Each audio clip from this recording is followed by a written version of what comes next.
You are listening to Alex Nanlohi Podcast, to know the Lord and to make Him known.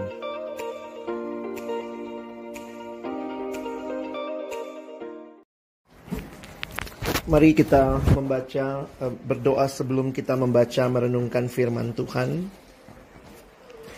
Bapa di dalam surga, kami bersyukur untuk kesempatan ibadah yang Tuhan berikan. Kami kembali akan membuka firman-Mu. Kami mohon ya Tuhan, bukalah juga hati kami.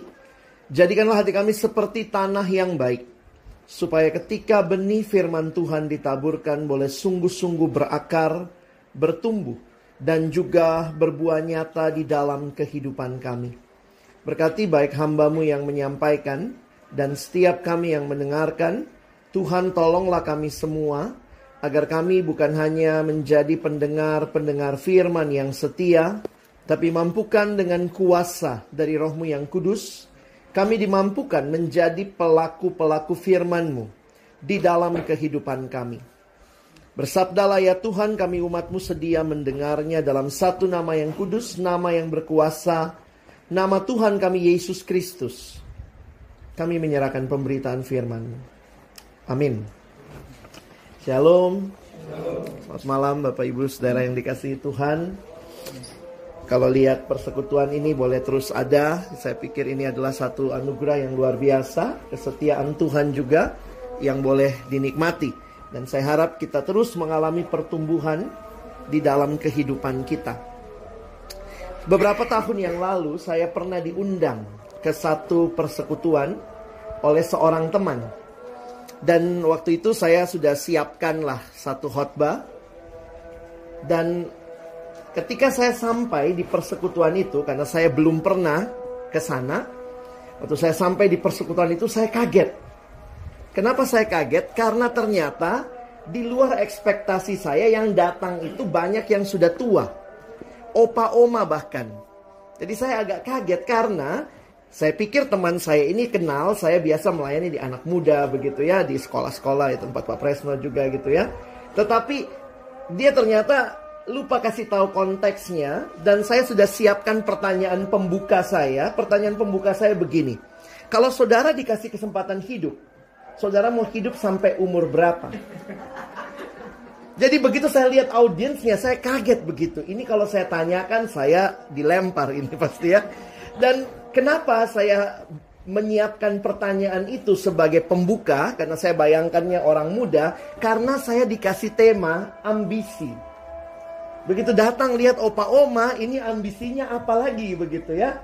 Tapi justru di situ saya jadi mengerti bahwa iya ya, ambisi itu bukan cuma milik orang muda. Semua orang harusnya punya ambisi. Dan ambisi yang kudus yang mau kita bahas malam ini harusnya mewarnai perjalanan hidup kita. Nah, pengkhotbah langsung biasakan ubah pertanyaan. Jadi saya tetap pakai pertanyaan itu, tapi saya ubah lebih manis sedikit. Saya bilang, opa oma, saya pernah berpikir, kalau saya dikasih kesempatan hidup, saya mau hidup sampai umur berapa? Opa oma pernah pikir hal yang sama? Wah, satu opa bilang, wah saya sudah siap mati begitu ya. Dan betul 6 bulan kemudian saya datang lagi sudah gak ada. Karena memang realita hidup manusia tidak ada yang tahu.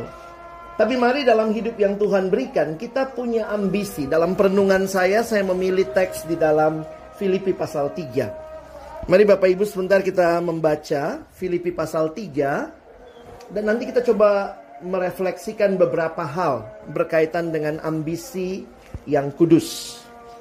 Filipi 3 kita mulai dari ayat yang keempat saja.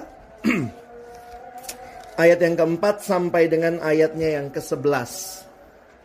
Kita akan membaca bagian ini bergantian, silih berganti pria dan wanita. Pria akan mulai membaca ayat 4. Kaum perempuan, ibu-ibu membaca ayat yang ke-5. Kita bergantian hanya sampai ayat yang ke-11.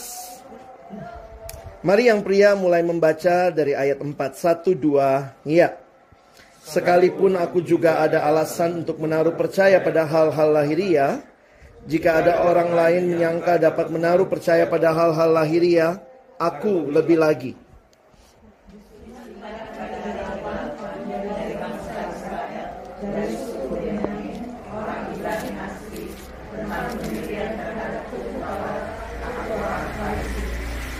kegiatan aku penganiaya jemaat, tentang kebenaran dalam mentaati hukum Taurat, aku tidak bercacat.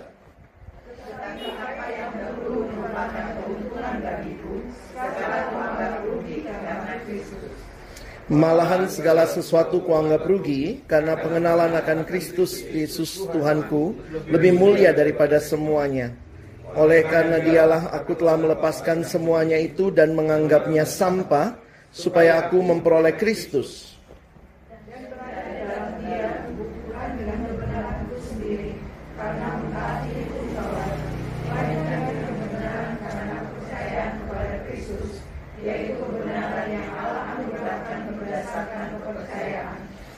Yang ku kehendaki ialah mengenal Dia dan kuasa kebangkitannya dan persekutuan dalam penderitaannya, di mana aku menjadi serupa dengan Dia dalam kematiannya.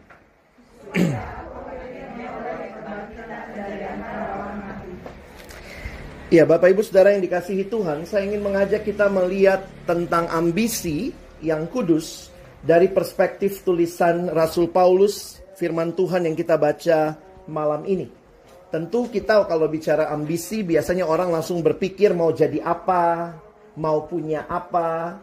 Tetapi mari kita lihat lebih dasar lagi, dan mari kita membingkai ambisi-ambisi kita di dalam framework yang Paulus berikan bagi kita. Kalau Bapak Ibu perhatikan, di dalam bagian ini, Paulus sedang menyampaikan kepada jemaat yang dia kasihi, yaitu jemaat Filipi. Dan memang ada konteks, yaitu konteks pengajar-pengajar sesat yang waktu itu membanggakan hal-hal lahiriah. Kita bisa lihat itu di ayat yang ketiga, ada orang-orang, ayat 2 dan ayat yang ketiga. Dituliskan, hati-hatilah terhadap anjing-anjing, hati-hatilah terhadap pekerja-pekerja yang jahat, hati-hatilah terhadap penyunat-penyunat palsu. Kenapa? Karena mereka adalah orang-orang yang mau memberikan kemegahan-kemegahan lahiriah. Atau mereka bermegah hanya berdasarkan hal-hal yang lahiriah. Dan mari kita perhatikan, Paulus berkata, kalau mau memegahkan yang lahiriah, saya bisa lebih bermegah dari kamu. Ada 7 hal yang Paulus sampaikan sebagai kemegahan dia. Kalau Bapak Ibu perhatikan mulai dari ayat yang kelima. Kalau mau menaruh percaya, kata Paulus, sama hal yang lahiriah, aku lebih lagi. Ada 7 hal yang bisa dia banggakan kalau dia mau sampaikan ini sebagai kebanggaan lahiriah. Pertama, disunat pada hari yang ke-8. Ini berarti apa? Tidak ada bayi umur 8 hari langsung pergi sunat sendiri. Itu berarti Paulus lahir di keluarga yang taat. Keluarganya yang membawa dia. Paulus dari keluarga orang yang beriman. Papa mamanya adalah orang yang taat kepada hukum Taurat. Perhatikan lagi, dari bangsa Israel, murni. Lalu dikatakan yang berikutnya, dari suku Benyamin. Memang orang Israel salah satu bangga jadi suku Benyamin. Karena ini salah satu suku yang murni di bawah itu, dari 2 suku di bawah, Benyamin dan Yehuda. Yang lain ada di atas. Tapi juga yang menarik, raja pertamanya orang Israel namanya Saul dari suku Benyamin. Siapa namanya Paulus sebelum berubah? Saulus, ya, jadi nama opungnya itu dipakai terus begitu ya. Kebanggaan dari suku Benyamin. Jadi yang berikutnya dikatakan orang Ibrani asli. Meskipun Paulus lahirnya dia sudah besar di Tarsus, tetapi dia bisa berbahasa Ibrani. Lalu dikatakan tentang pendirian terhadap hukum Taurat, aku orang Farisi. Ini satu sekte Farisi, yang sektenya orang Israel yang sangat ketat dengan hukum Allah. Lalu kemudian dia katakan lagi tentang kegiatan, aku penganiaya jemaat. Kita tahu siapa dia sebelumnya. Tentang kebenaran dalam mentaati hukum Taurat, aku tidak bercacat. Waktu saya merenungkan ini, saya jadi langsung berpikir begini. Hati-hati menaruh ambisi, atau bukan cuma ambisi, kebanggaan, atau menjadikan hal-hal yang lahiriah semata-mata sebagai tujuan hidup kita, ambisi hidup kita. Hal pertama yang saya ingin kita pelajari sama-sama malam ini, bicara tentang ambisi kudus itu adalah ambisi yang berasal dari Allah. Bukan ambisi yang berasal dari apa yang kita miliki semata-mata. Tentu Tuhan yang memberikan semua yang kita miliki. Tapi kalau Bapak Ibu perhatikan, turning point di dalam bagian ini, titik baliknya ada sebenarnya di ayat yang ke-8 dan 9. Paulus berkata, malahan segala sesuatu kuanggap rugi karena pengenalan akan Kristus Yesus Tuhanku lebih mulia daripada semuanya itu. Oleh karena dialah aku telah melepaskan semuanya itu dan menganggapnya sampah supaya aku memperoleh Kristus. Dan perhatikan ayat yang ke-9. Dan berada di dalam dia bukan dengan kebenaranku sendiri. Ada orang Yahudi yang mengajarkan keselamatan itu karena ada hal-hal baik yang kita miliki. Itu yang Paulus bilang. Saya tidak melihat itu sebagai kebenaranku. Tapi kebenaranku berdasarkan iman kepada Kristus. Itu yang dia tulis di ayat yang ke-9. Saya pikir ini kunci untuk mengerti tentang ambisi yang kudus. Karena kalimatnya dikatakan, dan berada di dalam dia bukan dengan kebenaranku sendiri karena mentaati hukum Taurat, melainkan dengan kebenaran. Dari mana kebenaran itu? Karena kepercayaan kepada Kristus. Dari mana kebenaran itu? Dikatakan kebenaran yang Allah anugerahkan berdasarkan kepercayaan. Jadi apa yang mau kita mengerti malam ini, saya ingin membuat sederhananya begini. Kalau kita bisa punya ambisi, jangan pikir cuma miliknya orang Kristen. Orang non-Kristen pun pasti punya ambisi. Lalu bedanya ambisi kita dengan mereka apa? Ambisi yang akhirnya kita miliki, itu karena Tuhan yang sudah memberikan iman kepada kita. Ambisi kita tidak dimulai dari apa yang kita miliki, tetapi dari Allah yang memberikan segala sesuatu. Kenapa ini penting? Kita kalau ditanya mana duluan ya dicipta, telur atau ayam? Allah ciptakan telur dulu atau ayam dulu? Kita bilangnya ayam gitu ya. Jadi sebenarnya kita harusnya bisa sadar bahwa kita diselamatkan lebih dulu itu bicara tentang karunia Allah, barulah perbuatan kita. Kekristenan memberikan tempat kepada perbuatan, tetapi bukan syarat keselamatan, tetapi respon terhadap keselamatan. Karena itu kalau kita mau bicara ambisi juga, saya pikir kita perlu melihat dalam perspektif ini.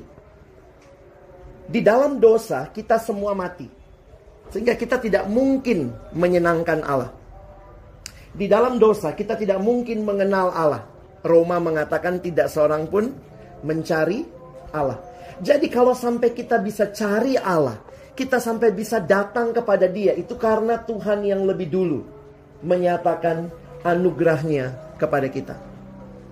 Sehingga kesimpulan saya yang pertama, ambisi kudus hanya karena kita sudah mengalami hidup yang baru yang dikaruniakan di dalam Kristus. Kita bisa punya ambisi yang kudus. Ini yang pertama yang saya ingin kita sama-sama hayati. Sehingga ketika kita sudah bertobat, kita terima Yesus dalam hidup kita, maka ambisi kita akan diselaraskan dengan apa yang menjadi kerinduan Allah sendiri. Nah sekarang kita lihat lebih jauh. Kalau tadi bicara dari mana sumbernya ambisi kudus, sumbernya dari Allah. Allah yang memberikan melalui kelahiran baru, waktu kita beriman pada Kristus, kita punya ambisi yang kudus. Lalu apa ambisinya? Bapak Ibu perhatikan di ayat 9, ayat 10 dan ayat yang ke-11.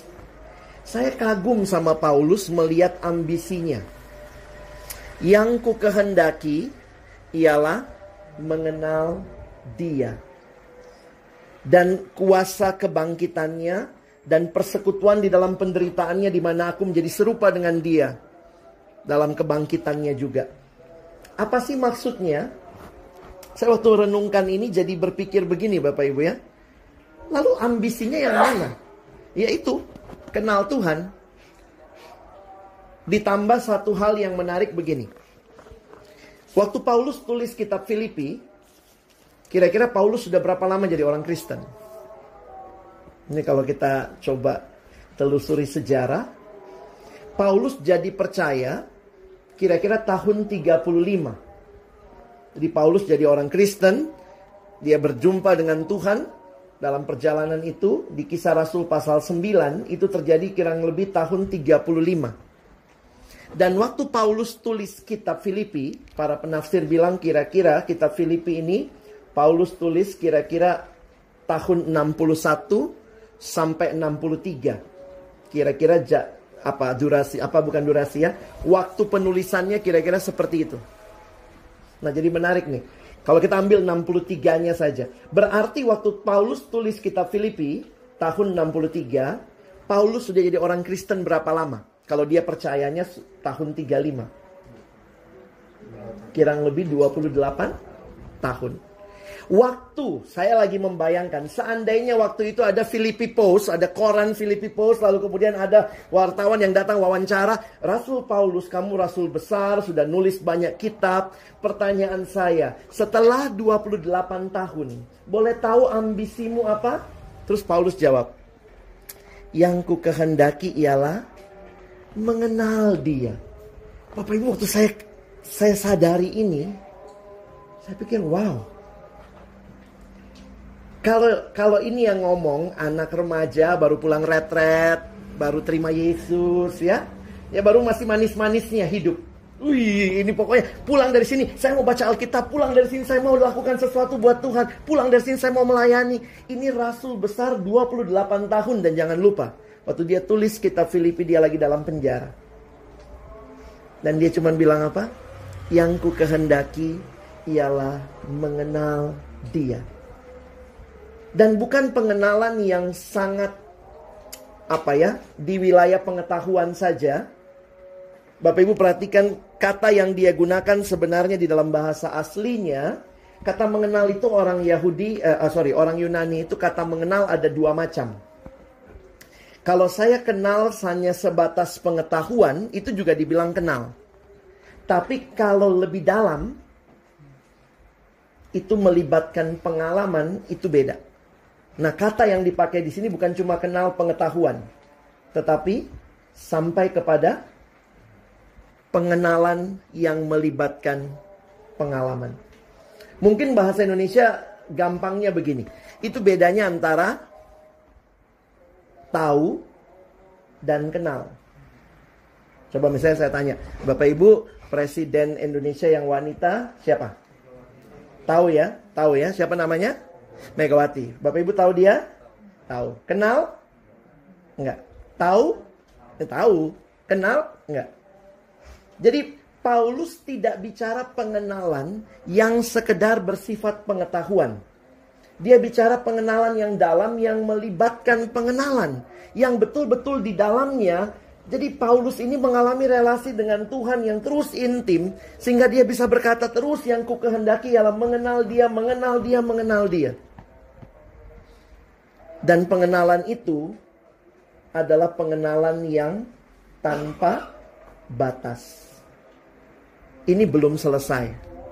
Perhatikan ayat 12. Paulus berkata, bukan seolah-olah aku telah memperoleh hal ini atau telah sempurna, melainkan aku mengejarnya. Bapak Ibu, tadi saya merenungkan begini ya. Kalau kita punya ambisi, dan ambisi itu cuma sebatas dapat apa, punya apa, miliki apa, sebenarnya itu ambisi-ambisi yang ada batasnya. Ambisi kudus ini ternyata bicara sesuatu yang sifatnya relasional dan tidak ada batasnya. Kita kenal sampai kapan? Selama-lamanya. Karena itu mari belajar membingkai ambisi-ambisi kita di dalam ambisi kudus ini. Bagaimana melalui ambisi-ambisi yang kita miliki. Saya harus katakan, mungkin kalau tadi dia bicara ambisi, optimisme. Mari kita lihat, kita semua punya pasti sesuatu yang challenge diri kita. Mau lebih maju lagi, mau lebih baik lagi. Tapi mari kita coba belajar membingkainya di dalam perspektif ambisi Paulus ini. Pertanyaannya begini. Dengan semua mimpi kita, apakah kita makin kenal Tuhan? Saya pikir itu yang harusnya menjadi batu ujian. Apakah ambisi kita ambisi yang kudus? Kalau sekedar kita mau punya sesuatu dan gara-gara untuk mempunyai sesuatu itu akhirnya seperti tadi cerita, ibadah aja dilewatin, pokoknya saat teduh gak pernah, semua kita, tapi kita dapat apa yang kita mau. Dan banyak orang untuk mendapat apa yang dia mau, dia bilang ini ambisiku. Tapi ternyata tidak dibingkai dengan apakah itu semua membuat kita makin kenal Tuhan.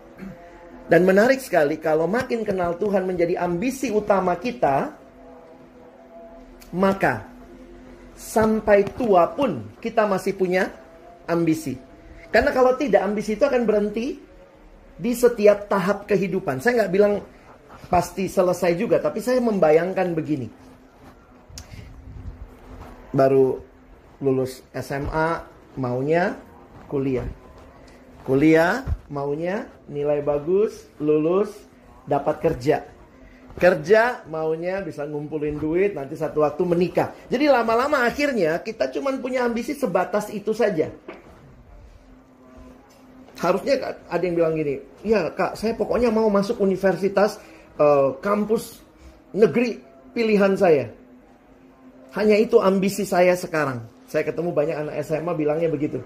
Sebenarnya kan sederhana aja. Kalau udah masuk ya udah mati aja kamu. Udah selesai kan? Mimpimu cuma sampai situ.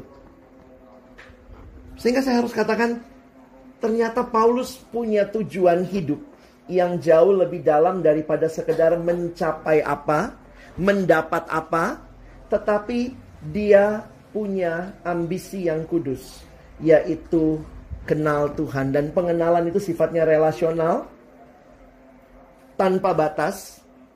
Dan harusnya ini yang juga membingkai ambisi-ambisi kita. Kalau gara-gara yang kita pengenin, kerjaan terbaik, yang bisa kerja sampai, saya beberapa teman itu kayak bangga juga ya. Orang tuh kalau kerjaannya agak santai bisa minder juga gitu ya.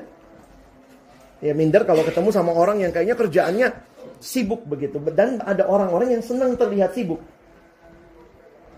Kenapa? Karena kayaknya produktif. Makanya ketika lihat Marta sama Maria, siapa yang lebih produktif? Marta, masak dia. Kalau enggak Yesus juga mau makan apa. Tapi nggak ada yang salah dengan masakannya Marta, kira-kira begitu. Yang salah adalah dia punya prioritas yang terbalik. Kalau kita lihat di dalam bagian itu, prioritasnya Marta adalah dia ingin mencapai sesuatu lewat masakannya. Kayaknya dia pengen dipuji tuh. Mungkin dia baru nonton resep Oke Rudy ya. Masakan terbaru, Yesus lewat, dia masak. Terus kemudian dia lihat kakaknya di kaki Yesus. Terus dia gak ngomong sama kakaknya. Harusnya kan korek aja kakaknya. Bantu. Tapi lihat cara dia ngomong. Dia bilang sama Yesus, Tuhan, tidakkah engkau melihat aku seorang diri saja melakukannya? Jadi sebenarnya Tuhan, dia maunya Tuhan Yesus bilang apa? Iya dong, kacian, iya ya. Ini nih memang nih pemalas gitu ya. Maunya dia lihat si Marianya ini. Tapi ternyata Tuhan puji Maria. Ambisi yang kudus tidak selamanya bicara produktivitas kerja saja. Hati-hati kalau kita hanya membingkai hidup kita dengan dapat apa, punya apa, sudah sampai mana, sekolahnya sudah sampai mana, menikahnya sudah berapa anak-anak sudah hidup. Biasa gitu ya, iya anak-anak sekarang sudah jadi orang. Iya emang dulu monyet. Kadang-kadang cara berpikir kita adalah kenapa? Karena sebenarnya tanpa sadar kita kayak Paulus, kita taruh kebanggaan-kebanggaan kita di hal-hal itu. Ada yang taruh kebanggaannya di uang, ada yang taruh kebanggaannya karena uang nggak punya udah di anak-anak. Memang kami ini kok biasa-biasa aja hidup kita, tapi lihat anak-anak saya. Kita mulai taruh kebanggaannya di situ. Kita masih bangga nggak sih kalau kita kenal Tuhan dan terus masih kenal Tuhan? Bahkan waktu mungkin semua yang kita miliki mengecewakan kita. Itu kadang nggak mudah. Jadi nggak ada yang salah dengan punya cita-cita, punya kerinduan, punya keinginan, ambisi-ambisi kita, biarlah kita bingkai di dalam apakah melalui itu semua kita makin kenal Tuhan. Ya, saya nggak bicara konteks tertentu, tapi itu seringkali terjadi di beberapa gereja. Dulu pokoknya kalau masih punya jabatan hebat sekali, majelis sana sini. Begitu pensiun itu kayak keok gitu ya. Kenapa? Kayak kebanggaannya udah habis. Dulu bisa traktir satu gereja, bikin baju seragam semua. Sekarang, sudah pensiun, sudah mulai hidup susah. Jadi akhirnya saya melihat kalau cuman seperti itu ambisi-ambisi kita, sebenarnya kita akan satu waktu kita akan keok sendiri. Tapi kalau kita taruh ambisi kita pada pengenalan akan Tuhan. Kalau saya punya uang banyak, bagaimana melalui uang saya yang banyak ini saya memberkati orang lain, membangun kerajaan Allah. Itu ambisi yang kudus. Kalau saya punya pendidikan yang tinggi, bagaimana dengan pendidikan ini saya makin kenal Tuhan, saya makin berguna bagi banyak orang. Kalau kita punya keluarga, saya bagaimana melalui keluarga ini saya bisa memuliakan Tuhan, melaluinya saya kenal Tuhan. Semuanya sama-sama bertumbuh di dalam Tuhan. Sehingga ketika itu pun tidak ada, mungkin kalau sudah jadi opa, sudah jadi oma, produktivitas menurun, hidup di rumah, pagi-pagi baca Alkitab, dengar lagu, jam berapa, nonton sinetron gitu ya. Kadang-kadang hidup sudah jadi sangat slow. Kata anak sekarang Wallace ya. Wallace aja. Tapi di situ pun ambisi kita sama. Bukan sekedar ambisi menyelesaikan Oshin gitu ya. Mama saya lagi nonton Oshin lagi itu. Karena Oshin mulai lagi diputar di TVRI tiap pagi gitu. Jadi dia tunggu terus gitu ya. Tapi ada ambisi di mana kita kenal Tuhan dan makin bertumbuh di dalam Dia, makin mengalami keserupaan dengan Dia, dan itu sifatnya relasional. Karena itu saya pikir di tengah-tengah ambisi kita apapun yang kita lakukan, jangan melupakan relasi dengan Tuhan. Karena ambisi Kristen ternyata relasional.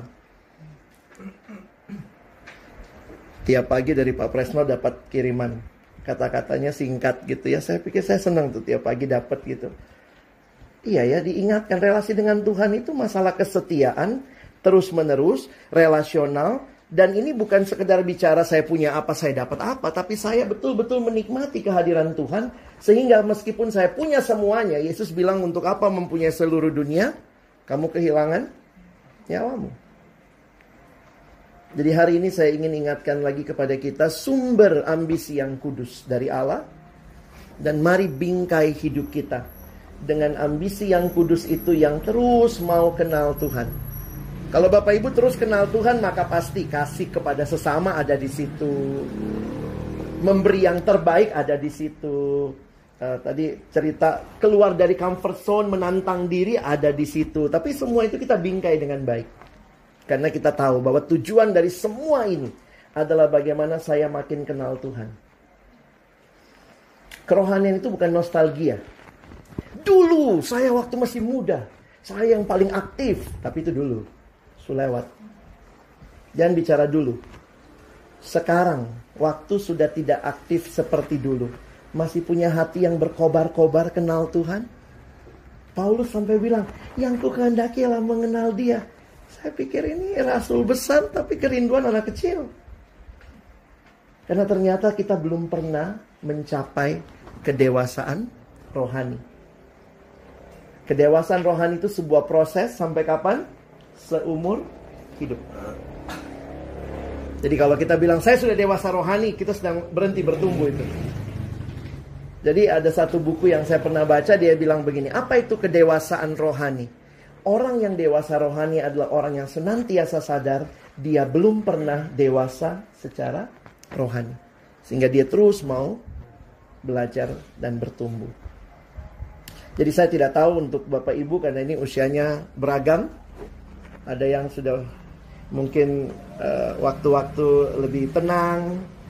Ada yang mungkin lagi produktif-produktifnya, lagi jadi pimpinan mungkin di sekolah, di kantor, di pekerjaan, lagi jadi majelis mungkin di gereja.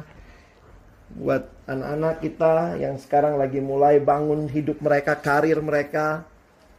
Mari kita ingat semua, bingkailah apa yang sedang kita pikirkan dengan ambisi yang kudus. Ambisi di mana mengenal Tuhan jadi tujuan utama. Ada satu lagi yang saya ingat dari pendeta Stephen Tong waktu dia katakan, bagaimana kita boleh melihat apakah ambisi yang kita punyai itu sesuai dengan kehendak Tuhan atau tidak. Dia bilang perhatikan 3 hal. Pertama, apakah itu memuliakan Allah?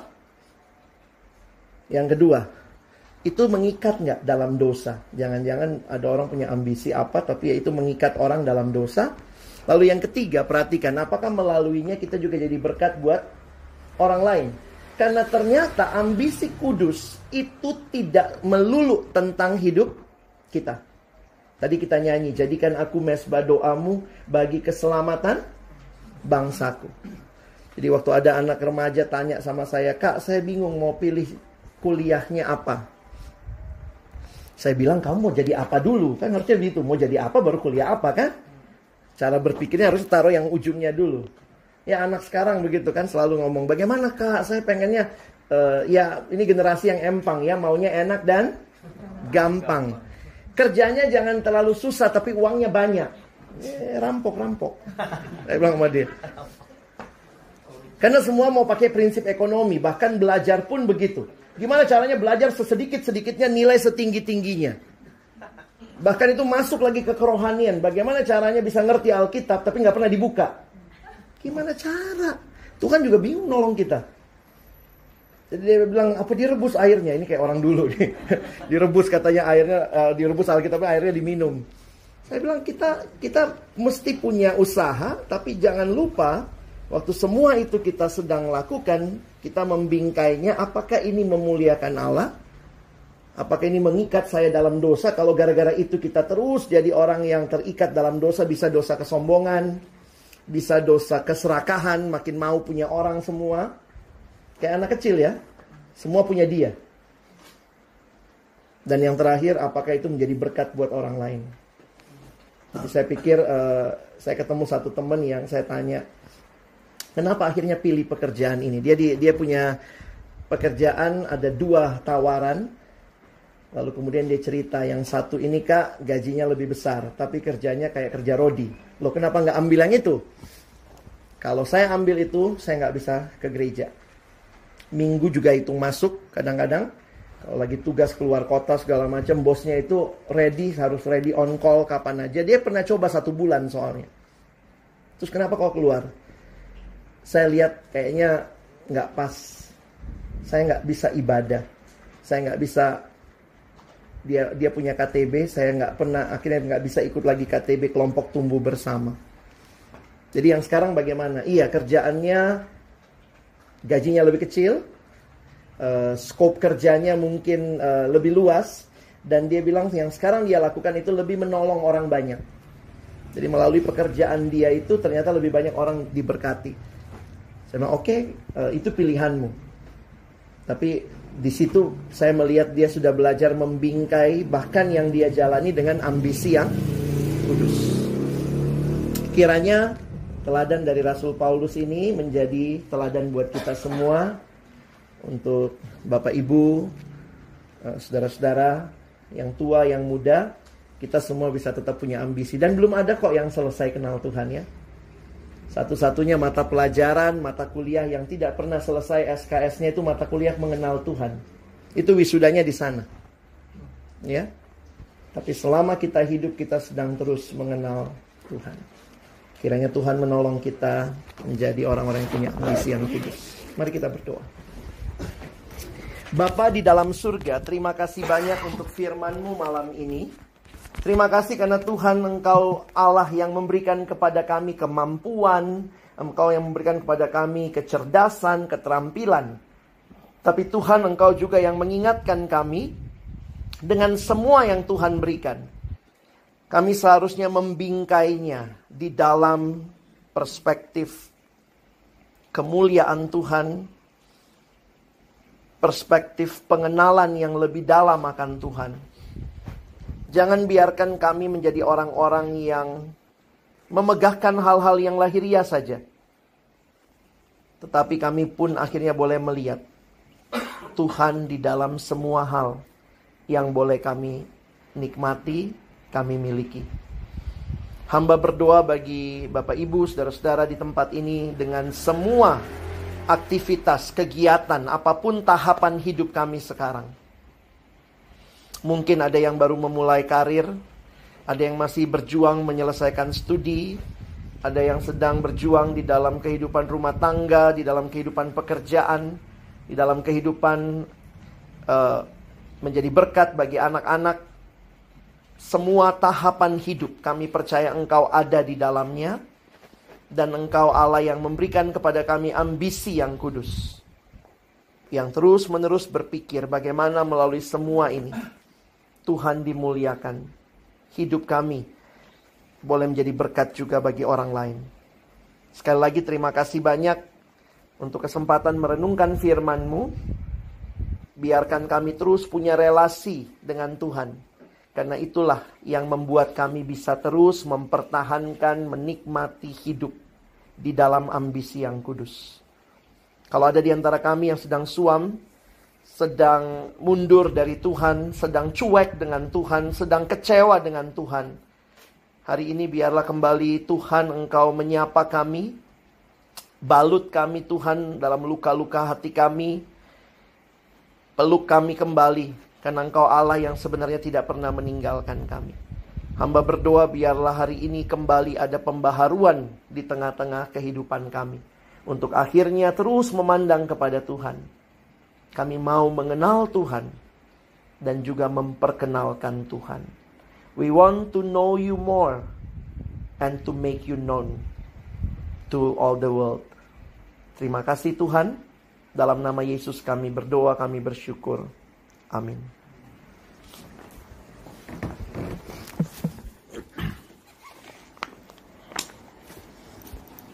Kita sudah mendengar firman Tuhan mengenai ambisi kudus yang sangat mengajarkan kita bagaimana kita memiliki ambisi dalam hidup.